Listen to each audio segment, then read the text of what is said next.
spoiler alert, money does make you happier up until a certain extent. After a certain amount of money, it will not make you happier. So up until you can pay your bills comfortably. So before it used to be, they've done studies on this. Before it was $70,000. Now with inflation, it's probably more like $110,000, something like that. We'll say 10K a month. I feel like that's a pretty good measure. Up until like 10K a month, it will make you less miserable, or in other words, happier, because you won't have to worry about money problems as much as you would if you weren't making that money, right? Because if you can't pay your bills, that is not a good place to be. That is something that will always be in the back of your mind, the fact that you can't pay your next bill, or you have to focus on that, and then your time will be spent based on that next bill. So it doesn't really make you happy, because then you can't spend your time doing the things you want. You have to spend your time doing things that to pay the next bill.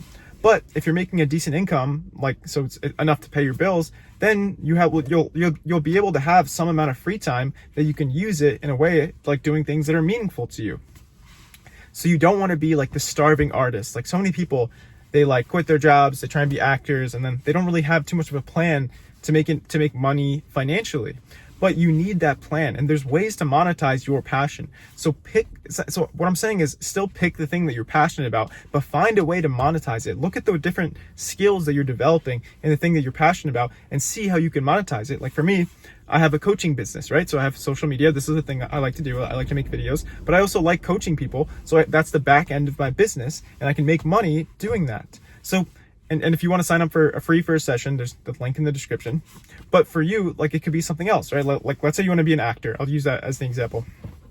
You can teach acting. You can teach acting classes, or you could post on social media. You can get brand deals just by like acting on social media and like posting your videos. Maybe your videos blow up. You can monetize it that way. Or you could, like I said, you could teach people how to act, or you can learn, like, look at the meta skills that you're learning. So to be an actor, like let's say you're a theater actor, you're probably a pretty good public speaker, right? So you could teach public speaking. So there's a bunch of things that you can teach based on the skills that you learn that are relevant to your passion. So pick the thing that you're passionate about, spend a lot of your time doing it, but also look at the ways you can monetize it. And that's like the hack, because you don't want to be the person who's the starving artist, but at the same time, you don't want to be the person who's miserable, who's making a lot of money, but hates what they do, who regrets everything that they do, who gives up their integrity, who lies to make money. You don't want to be that person either, because that person will, basically, their conscience will eat away at them. They'll regret so many of their decisions, and that is a very difficult place to be mentally. So you don't want to be either of those people. I used to have these arguments with my parents, and this is like kind of like the solution that I've come up with. And not just me, obviously other people have come up with this solution as well. But pretty much it's to find the balance. It's like find something that you can monetize, but still find something that you're passionate about. Like find something that fits both of those criteria. So I don't know, I saw this on Instagram, but you want to find something that's related to impact, interest, and income. This was like some girl on Instagram who mentioned it. I'm not sure if it was her idea or like where it came from, but I forgot her name, but it's interest, income, and impact. I think it was Avni, whatever.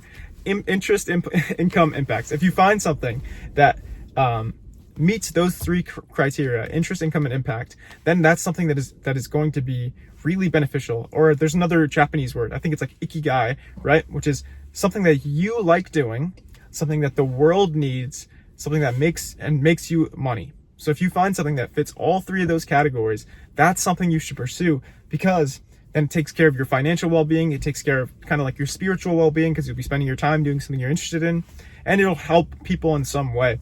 So if you find something that fits those three criteria, and you could, like I said, you pick different meta skills that you learn from your passion and you apply them in different areas, then I think that's the best way to live both a financially and emotionally like healthy life, is by finding the thing that you want to spend your time on. Because how you spend your time is your life. You don't want to look back at your life and be like, man, I wasted it, I didn't follow my passions. Or you don't want to look back at your life and be like, man, I spent all of my time just trying to pay the next bill, just trying to make a little bit of money by doing jobs that I didn't really like, but I just needed the money.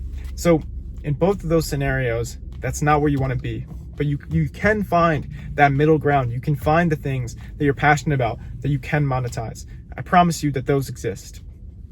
And I'm not saying it's easy. It's not easy to find those things. You may have to work very hard at those things to monetize it. But even though it won't be easy, it will be worth it. Life's not easy, but it's worth it. Take care.